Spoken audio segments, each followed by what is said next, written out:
কণ্ঠে মহাগ্রন্থ আল কোরআন থেকে তিলাওয়াত শুনলাম। সুপ্রিয় উপস্থিতি, এ পর্যায়ে আপনাদের সামনে প্রধান অতিথির বক্তব্য নিয়ে আসছেন আজকের সম্মানিত মধ্যমণি, আমাদের সুজানগরের গর্ব ও অহংকার, বিশিষ্ট শিক্ষানুরাগী ও সমাজসেবক, যারা আমাদের এই সুজানগরের খেটে খাওয়া মানুষের পাশে যাদের রয়েছে হাত প্রসারিত, যারা দ্বীনি প্রতিষ্ঠানকে নীরবে নিভৃতে সদা সর্বদা এগিয়ে নেওয়ার জন্য স্বপ্ন দেখেন, আমাদের প্রোগ্রামের সম্মানিত প্রধান অতিথি জনাব সৈয়দ আনসার হোসেন সাহেবকে প্রধান অতিথির বক্তব্য নিয়ে আসার জন্য আজকের প্রোগ্রামের পক্ষ থেকে বিনীতভাবে অনুরোধ করা যাচ্ছে।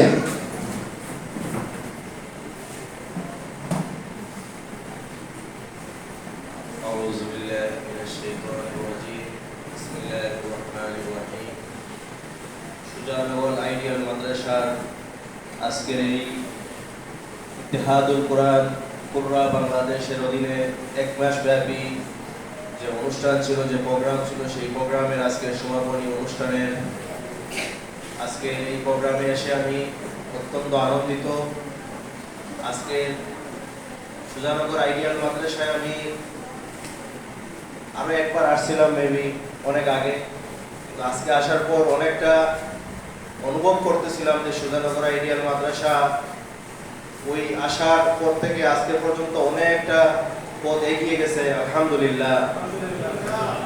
আমি প্রিন্সিপাল হুজুরের কথাগুলি আমি সরাসরি, যেহেতু নামাজের সময় ডিরেক্ট কিসে চলে যাচ্ছি, মূল পয়েন্টে চলে যাচ্ছি, প্রিন্সিপাল হুজুরের কথাগুলি খুব মনোযোগ দিয়ে শুনতেছিলাম। আলহামদুলিল্লাহ, সুজানগর আইডিয়াল মাদ্রাসার দুটি ক্যাম্পাসের মধ্যে 600 স্টুডেন্ট দুইটা ক্যাম্পাসের মধ্যে পড়তেছে, এটা অনেক বড় একটা অর্জন সুজানগর আইডিয়াল মাদ্রাসার। এই তো বেশি দিন হয় নাই সুজানগর আইডিয়াল মাদ্রাসার, আমাদের সামনেই তো দেখলাম কবে শুরু হলো। আজকে সুজানগর আইডিয়াল মাদ্রাসার নিজস্ব ভূমির মধ্যে ক্যাম্পাস শুরু হয়ে গেছে। আজকে সুজানগর আইডিয়াল মাদ্রাসার স্টুডেন্টরা ঢাকা শহরের বিভিন্ন জায়গায় পড়ালেখা করতেছে। আজকে সুজানগর আইডিয়াল মাদ্রাসার এখান থেকে হিক্স পড়ে এই রমজান মাসে বিভিন্ন মসজিদে খেদমত করে যাচ্ছেন। আজকে সুজানগর আইডিয়াল মাদ্রাসার আর বেশি দিন নয়, হয়তো বাংলাদেশ পেরিয়ে, যেমন প্রিন্সিপাল হুজুরের সাথে কথা মিলিয়ে আমি বলতে চাই, মদিনা ইউনিভার্সিটি, আল হাজার ইউনিভার্সিটিতে অধ্যয়নরত থাকবেন। এবং সেই আইডিয়াল মাদ্রাসার শুরু থেকে যে স্টুডেন্টগুলি মদিনা ইউনিভার্সিটি থেকে, আজহার ইউনিভার্সিটি থেকে পড়ে আসবেন, এসে এই এলাকার সেবায় নিয়োজিত থাকবেন, এই এলাকার এইরকম শিক্ষা প্রতিষ্ঠানগুলিকে আরো সামনে নিয়ে যাওয়ার জন্য যখন এরা কাজ করবে, তখনই এই আইডিয়াল মাদ্রাসার সার্থকতাটা সামনে চলে আসবে। আলহামদুলিল্লাহ, আমি এতটুকু বলতে চাই যে আজকের প্রজন্ম যেটা যারা সামনে বসে আছো, তোমরা তোমাদের মায়ের বেস্ট সন্তান। কিভাবে বেস্ট সন্তান? আমার আল্লাহ তাআলা 3টা সন্তান দান করেছেন, আলহামদুলিল্লাহ। আমার এই 3 সন্তানের মধ্যে প্রতিটা মা বাবা জানে যে সন্তানগুলির মধ্যে কার ব্রেন কিভাবে কতটুকু তার ভালো আছে, কোনটা ভালো কোনটা খারাপ সেটা বোঝে। তো আল্লাহ তাআলা এক সময় আমাদের এই যে মাদ্রাসা লাইনে যারা পড়ালেখা করত, তাদের কি ছিল, একটা মনোভাব ছিল যে আমার এই সন্তানটা দুনিয়ায় হয়তো বেশি আগাতে পারবে না, এই জন্য হিফজে দিয়ে দিলাম। মাদ্রাসার বিভিন্ন এই কওমি মাদ্রাসা, আলিয়া মাদ্রাসাগুলোতে দিয়ে দিলাম। কিন্তু আজকালকে তোমরা যারা বসে আছো এখানে, এরা হচ্ছে তোমাদের মা বাবার বেস্ট সন্তান। আজকে এটা গিয়ে তোমাদের মা বাবাকে জিজ্ঞেস করে বলবে যে আজকে একজন অতিথি আসছিল, উনি বলছে আমি নাকি আমার মা বাবার বেস্ট সন্তান। যদি বেস্ট সন্তান না হয়ে থাকো, তাহলে তোমাদেরকে দ্বীনি প্রতিষ্ঠানে দিত না। কারণ একটা সন্তান যখন কোরআনে হিফজ হয়ে বের হয়ে যায়, এই সন্তান শুধুমাত্র দিনের জন্য না, এটা দুনিয়ার জন্য না, এই সন্তান কাল কিয়ামতের দিন মা বাবার জান্নাতের উসিলা হয়ে যায়। দুনিয়ার মধ্যে এর চেয়ে বড় অর্জন কি হতে পারে, যদি ওই সন্তানটা যদি আমরা আমাদের দুনিয়ার মধ্যে এমন ভাবে তৈরি করে যেতে পারি যে কাল কিয়ামতের দিন আল্লাহ তাআলা আমাকে আলাদা একটা সম্মান দিয়ে আমার এই সন্তানের জন্য আল্লাহ তাআলা জান্নাত নসিব করে দেন। এর চেয়ে সম্মানের আর কি হতে পারে? সেই সন্তান তোমরা যারা আমাদেরকে কাল কিয়ামতের দিন বিনা হিসাবে জান্নাতে নিতে পারো। আমি বসে বসে এখানে পড়তেছিলাম, সামনে শিক্ষার জন্য এসো, সেবার জন্য বেরিয়ে যাও। শুধু এই কথাটা যদি মাথায় নিয়ে চলো, তাহলে জীবনে অনেক কিছু এগিয়ে যেতে পারবে। তোমরা স্টুডেন্ট, তোমাদেরকে হচ্ছে কি সামনে বক্তৃতা দেওয়ার কিছু নাই, তোমাদের সামনে হচ্ছে কি শুধু মোটিভেশনাল কথা বলা, তোমাদেরকে এগিয়ে নেওয়া, তোমাদেরকে সুন্দর সুন্দর স্বপ্ন দেখানো। আজকে তোমরা স্বপ্ন দেখবা, কাল এই স্বপ্নগুলি বাস্তবায়ন হবে। আইডিয়াল মাদ্রাসায় স্বপ্ন দেখছিল আমাদের এই সোহেল ভাই বলে গেছে, এই মাদ্রাসাটি স্বপ্ন দেখছিলেন বলে আজকে 2টা ক্যাম্পাসে 600 স্টুডেন্ট পড়তে পারতেছে। এই স্বপ্ন দেখছিলেন বলে আজকে প্রিন্সিপাল সাহেব এখানে বলে যেতে পারছেন যে আমরা আল হাজার ইউনিভার্সিটিতে, মিশর ইউনিভার্সিটিতে আমাদের স্টুডেন্ট পড়ালেখা করবে। এই স্বপ্ন দেখছিলেন বলে আমার এই বাতিজা এখানে তিলাওয়াত করতেছিল। আমার কাছে মনে হচ্ছিল, বসে বসে চিন্তা করতেছিলাম, পৃথিবীর মধ্যে এমন কি কোনো পুস্তক আছে যেই পুস্তক যত শুনবো তত ভালো লাগে।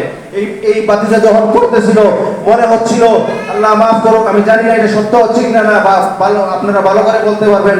আমার কাছে মনে হচ্ছিল যে কোরআন নাজিলের সময় যেরকম হয় এরকম একটা আমার মধ্যে মনোভাব হচ্ছিল, শরীরের পশম দাঁড়া হয়ে যাচ্ছিল। আলহামদুলিল্লাহ, আমি দোয়া করি আমার এই বাতিজার জন্য, তাকে আল্লাহ তাআলা নেক হায়াত দান করুক, তাকে আল্লাহ তাআলা তাদের মা বাবার সমস্ত স্বপ্নগুলি তার মাধ্যমে পুরা করে নেক। আলহামদুলিল্লাহ, আলহামদুলিল্লাহ, সুম্মা আলহামদুলিল্লাহ। আল্লাহ তাআলা আমাদেরকে দুনিয়াবি মাধ্যমে হয়তো কিছুটা এগিয়ে নিয়েছে, হয়তো আল্লাহ তাআলা আমাদেরকে পছন্দ করেছেন। এইরকম প্রতিষ্ঠানগুলির সাথে সম্পৃক্ত থাকা, এটা আমাদের, আমি সব জায়গায় বলি, আমাদের কোনো কৃতিত্ব নাই। আমাদের যদি কৃতিত্ব থাকতো তাহলে আমরা গ্যারান্টি দিয়ে বলতে পারতাম, আজ আমি সৈয়দ আনসার হোসেন এত প্রশংসিত হলাম, কাল হয়তো আল্লাহ তাআলা আমাকে দুনিয়ার থেকে যদি আমি চলে যাই, যদি আমি ভালো কিছু করে যাই, তাইলে এই প্রশংসা আমার থেকে যাবে। আর যদি ভালো কিছু করে না যেতে পারি তাহলে মানুষ বলবে আমাকে, প্রশংসিত তো দূরের কথা, মানুষ বলবে সমাজ থেকে চলে গেছে, ভালো হয়েছে। তাই আমরা এমন জীবন করব যেই জীবনের মাধ্যমে দুনিয়াতে থাকা অবস্থায় আমরা প্রশংসিত হব, দুনিয়ার থেকে যাওয়ার পরে আমি আমার নিজের জীবনকে প্রশংসিত করব, আমার পরিবারকে, আমার মা বাবাকে, আমার আত্মীয় স্বজনকে, সবাইকে প্রশংসিত করব। তোমরা যারা এখানে বসে আছো, কেউ আজকে প্রথম পুরস্কার পেয়েছো, কেউ দ্বিতীয় পুরস্কার পেয়েছো, কেউ তৃতীয় পুরস্কার পেয়েছো। হতাশ হওয়ার কিছু নাই। জীবনে দেশে হতাশ হলো সেই জীবন থেকে সরে গেল। হতাশ হওয়ার মতো জীবনে কিছুই নাই। যদি হতাশ হওয়ার মতো থাকতো তাহলে পৃথিবীর মধ্যে আজকে এই যেই অবস্থানের মধ্যে আসছে, পৃথিবীর যে বড় বড় দুনিয়াবি ক্ষেত্রে হোক আর দিনী ক্ষেত্রে হোক, যারা বড় বড় অবস্থানে চলে গেছে, তারা কেউ আজকের এই অবস্থানে যেতে পারতো না। হতাশ হওয়া যাবে না। আজকের প্রথম পুরস্কার যে নিছে সে কালকেও প্রথম পুরস্কার নেবে, বা তোমরা আরো ভালো অনুষ্ঠান করবে, ভালো প্রোগ্রাম করবে, পরে আরো তোমরাও প্রথম পুরস্কার নিবে, বিভিন্ন অনুষ্ঠানে যাবে। আজকে আরেকটা কথা বলি, আমি খুব মনোযোগ দিয়ে এই কথাটা শুনবা। আমি আজকে যে এত প্রশংসিত হলাম শুধুমাত্র একটা কারণে, শুধুমাত্র আল্লাহ তাআলা আমাকে, আল্লাহ তাআলার মেহেরবানি। আগেই তো বলেছি যে আল্লাহ তাআলার মেহেরবানি। আরেকটা বিষয় হচ্ছে কি, আমি খুব স্বপ্ন দেখি, খুব স্বপ্ন দেখি, এবং বাস্তব স্বপ্ন দেখি। কোনো অবাস্তব স্বপ্ন আমি দেখি না, কোনো দিবা স্বপ্ন আমি দেখি না। আমি যে স্বপ্ন দেখি সেই স্বপ্নের মধ্যে থাকি, সেই ট্র্যাকের মধ্যে থাকি। আমি যদি মনে করি, আমি যদি স্বপ্ন দেখি যে আল্লাহ তাআলা আমাকে দিয়ে এই জিনিসটা যদি করেন তাহলে এরকম হবে, তাই আমি ওইটার মধ্যেই থাকি। আমি দুনিয়াবি যত কিছু অর্জন করেছি আলহামদুলিল্লাহ, সুম্মা আলহামদুলিল্লাহ, সবকিছু আমার স্বপ্নের মধ্যে থেকে, স্বপ্নের বাইরে থেকে না। সুজানগর ইউনিয়নে আমার এই বয়সে যতটুকুই মানুষের পিছনে মানুষের সাথে থাকতে পারি, মসজিদ, মাদ্রাসা, স্কুল, শিক্ষা প্রতিষ্ঠান, যত কিছুর মধ্যেই আছি, সবকিছু আমার স্বপ্নের মধ্যে। আমার স্বপ্ন সুজানগর ইউনিয়নকে সামনে নিয়ে যাওয়া। আমার স্বপ্ন সুজানগর ইউনিয়নকে কিভাবে সামনে নিয়ে যাওয়া, একটা শিক্ষার মাধ্যমে। প্রিন্সিপাল হুজুর বলেছেন যে বড়লেখা উপজেলার মাধ্যমে সুজানগর ইউনিয়নে শিক্ষার ক্ষেত্রে অনেকটা এগিয়ে আছে। যেমন আমাদের স্কুল আছে, আমাদের মাদ্রাসা আছে, আমাদের আইডিয়াল মাদ্রাসা, কমি মাদ্রাসা, আমাদের আজিমুল দারুল উলুম মাদ্রাসা, সিদ্দিক আলী উচ্চ বিদ্যালয়, একটা কলেজ আছে। আমাদের একটা গার্লস একাডেমির দরকার ছিল, আলহামদুলিল্লাহ একটা গার্লস একাডেমি হয়ে গেছে। আমাদের একটা মেডিকেলের দরকার ছিল, সেটা দিয়ন্ত মেডিকেল করে একটা মেডিকেল আসতেছে। আলহামদুলিল্লাহ সুজানগর ইউনিয়ন অনেকটা আগাচ্ছে। আমাদের আগাতে হবে, সেই আগানোর ধারাবাহিক রাখতে হবে। ধারাবাহিকটা কিভাবে রাখা যাবে? এই তোমাদের মাধ্যমে। আমরা কিন্তু ধারাবাহিক রাখার জন্য শুধুমাত্র তোমাদের পিছনে শ্রম দিয়ে যাব, ধারাবাহিক রাখতে হবে তোমাদেরকে। সেই ধারাবাহিকতার জন্য আজকে থেকে তোমাদের ভিতরে একটা সংকল্প নিয়ে আসো যে আমি সৈয়দ আনসার হোসেন, সোহেল সাহেব, ওনাদেরকে দেখলাম, ওনারা খুব প্রশংসিত হচ্ছে, কাল আমরা যেন এইরকম বিভিন্ন অনুষ্ঠানে গিয়ে আমরা যেন প্রশংসিত হই। যখন তোমরা এই স্বপ্ন দেখবে, যখন তোমরা এই স্বপ্নের মধ্যে থাকবে, ইনশাআল্লাহ তোমরাও বাস্তবে এই স্বপ্নের মধ্যে বাস্তবে রূপ দিবে। আলহামদুলিল্লাহ, আল্লাহ তাআলার অশেষ মেহেরবানি যে আল্লাহ তাআলা আমাদেরকে এইরকম দ্বীনি প্রতিষ্ঠানের মধ্যে আনতে পেরেছে। দিনী প্রতিষ্ঠানের মধ্যে একটা মাস তোমরা এখানে কোরআনের, যে কোরআন শরীফ এমন একটা কোরআন, যে কোরআনের কোনো তুলনা হয় না, সেই কোরআনের বিভিন্ন বিষয়গুলো নিয়ে তোমরা এখানে স্টাডি করেছো। সেইগুলার আজকে সমাপনী অনুষ্ঠান, এটাকে ধারাবাহিক রাখতে হবে, মাস্ট। কোনো একটা জিনিসের যদি ধারাবাহিক না রাখো, মনোযোগ দিয়ে শোনো, গল্প করবো না, মনোযোগ দিয়ে শোনো কি বলি। কোনো জিনিসের যদি তুমি ধারাবাহিক না রাখো, তাহলে এটার কোনো বাস্তবে রূপ আসবে না। আজকে এখানে এক মাস তোমরা এখানে পড়ালেখা করছো, করার পরে যদি এটা বলো যে আগামী রমজান মাসে আবার এরকম শুরু হবে, আবার এখানে যাব, আবার এখানে প্রতিযোগিতা করব, তাহলে কিন্তু হবে না। এইটাতে ধারাবাহিক রাখতে হবে। যদি ধারাবাহিক রাখো, সেই ক্ষেত্রে তোমরাও বেস্ট পারফরমেন্স দিতে পারবা এবং এটার উপরে থাকতে পারবে। তাই তোমরা সবাই এই ধারাবাহিকতার মধ্যে থাকবে, আমলের মধ্যে থাকবে। বিশেষ করে আমার তিনটা সন্তানের জন্য সবার কাছে দোয়া চাই। সবাই আলহামদুলিল্লাহ, আমার দুইজন সরাসরি ইউজের মধ্যে পড়তেছে, আর একজন ইনশাআল্লাহ পড়াচ্ছি অনলাইনের মাধ্যমে, জেনারেল লাইনের সাথে পড়তেছে। আমার সন্তানগুলোর জন্য দোয়া করবেন। আর আজকে আরেকটা দুঃসংবাদ, আমার আম্মা ইউএসএ তে গতকালকে হঠাৎ করে নিউমোনিয়া আক্রান্ত হয়ে এখন বর্তমানে হসপিটালাইজ আছেন। সবার জন্য দোয়া চাই, আল্লাহ তাআলা যেন ওনাকে সুস্থ করে দেন। আমার জীবনটা হচ্ছে কি আমার মায়ের পায়ের কাছে। আমি আমার যতটুকু এইখানে আসছি, আমার মা বাবার দোয়ার কারণে আল্লাহ তাআলা আমাকে এখানে নিয়ে আসছেন। তাই আমার জীবনের সবকিছু আমার মায়ের কাছে। আমার মা সুস্থ তো আমি সুস্থ, আমার মা হাসলে আমি হাসি, আমার মা কান্না করলে আমি কান্না করি। আমার জীবনের সমস্ত কিছু একদিকে, আমার মা একদিকে। এই কথাটা কেন বললাম, এখানে যারা আছো তাদেরকে বলতেছি, জীবনে মা বাবা যদি পাইছো, আর যদি ওই মা বাবার যদি সেবা যত্ন না করতে পারলা, ওই মা বাবাকে যদি তোমার প্রতি তোমার জন্য হাত তুলে দোয়া করার ব্যবস্থা করে না দিতে পারলা, তাহলে তোমাদের জীবনে এর চেয়ে দুর্ভাগ্যজনক আর কিছু হতে পারে না। তাই যাদের মা বাবা আছেন তাদেরকে তোমরা সেবা যত্ন করবা, তাদের জন্য দোয়া করবা। আর মা বাবার কাছে বলবা যে মা বাবারে বলবা যে আম্মা আব্বা, আমি তো মাদ্রাসায় পড়ালেখা করতেছি, আমি আমারটা চালিয়ে যাচ্ছি, তুমি তোমারটা চালিয়ে যাও। তোমারটা মানে কি? শুধু টাকা দিয়ে সাপোর্ট দেওয়া না, তোমারটা হচ্ছে দোয়া। মা বাবার দোয়া ছাড়া কোনো পৃথিবীর কোনো মানুষ আগাতে পারবে না।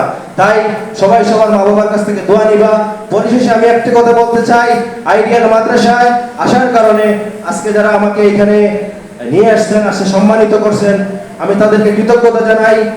বিশেষ করে আমাদের প্রিন্সিপাল মহোদয়, আমাদের এই যে তোমাদের মাদ্রাসার সেক্রেটারি, তারপরে সুহেল ভাই, আরো যারা আছেন সবার তো নাম জানি না। আলহামদুলিল্লাহ, বা সবাই সুজানগরের সন্তান। আলহামদুলিল্লাহ, সবাই যার যার অবস্থান থেকে খুব ভালো আছেন, সবাই যার যার অবস্থান থেকে খুব প্রশংসিত অবস্থানে আছেন। আমাকে এখানে আনার জন্য, আমাকে এখানে অতিথি হিসাবে দেওয়ার জন্য আমি আপনাদেরকে কৃতজ্ঞতা জানাই। আইডিয়াল মাদ্রাসার সর্বোচ্চ কামনা মঙ্গল করি। আইডিয়াল মাদ্রাসা এগিয়ে যাক। আইডিয়াল মাদ্রাসা এমন এক সময় হোক যেখানে আমরা এসে যেন আমি বলতে পারি, আজকে 2023 এখানে এসে আমি বলে গেছিলাম, যেমন আরেকবার আসছিলাম আর আজকের কথা বললাম, যেমন পার্থক্য বললাম, আমি ঠিক যেন আরেকবার এসে বলতে পারি, এই স্টুডেন্টের মধ্যে একজন যেন শুনি উনি বাংলাদেশের অমুক একটা জায়গার মধ্যে থেকে এইরকম একটা বড় প্রতিযোগিতাকে অংশগ্রহণ করে আসছেন। তাহলে এটাই হচ্ছে কি আমাদের পাওয়া। আমরা যারা আইডিয়াল মাদ্রাসার সাথে সম্পৃক্ত আছি, যেইভাবে হোক, আর্থিকভাবে হোক আর শ্রম দিয়ে যারা আছি, সবার অর্জন হলো তোমাদের মধ্যে।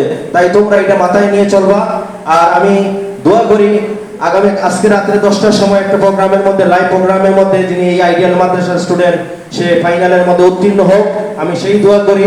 আর সবার কাছে আমি আমার এই বক্তৃতার মধ্যে যদি কোনো ভুল ত্রুটি হয়ে থাকে, তাহলে আমি ক্ষমা সুন্দর দৃষ্টিতে দেখবেন আর আমার জন্য দোয়া করবেন। আসসালামু আলাইকুম ওয়া রাহমাতুল্লাহি ওয়া বারাকাতুহু।